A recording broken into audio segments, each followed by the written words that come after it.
guys! So for today's video is mag-experiment tayo for today's video. So now, ang gagawin natin is dough. Yung parang dough ng pizza. So first harina, lagay natin dito. Ayan. Ganyan.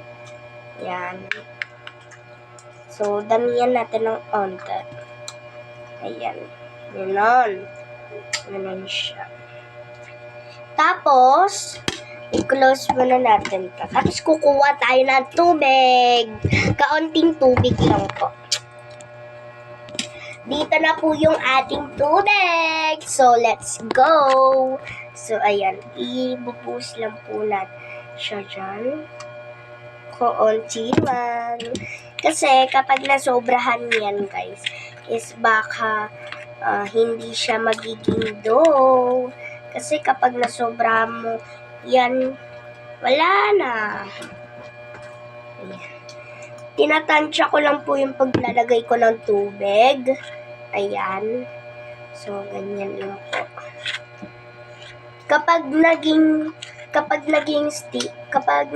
sticky po siya, or di kaya sticky po siya, ibig sabihin di pa po siya para hindi pa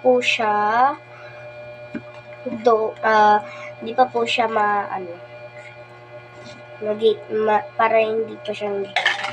ayan. So guys, pasensya na kayo kung maingay man or rinig nyo man yung ng electric fan kasi may electric fan kasi ako dito. Tapos ayan. So, minimix ko lang po siya. Tapos, konti-konti lang po nilalagay na tubig. So, ayan. Kasi, hindi ko na po matatansya to kapag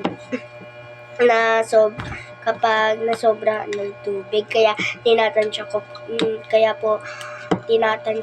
yung kanyang I think it will get an hour to make this dough. So, ayan. Kapag ganyan-ganyan po siya, ibig sabihin, malapit na po siya. So, dagdagan po natin siya para sa kanya. So, yan, kinamay ko na po siya, no? Ayan.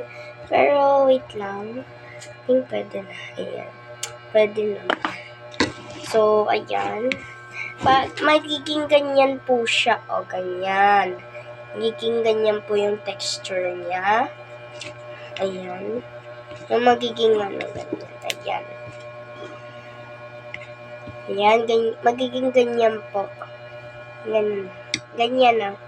Wow! Ang soft.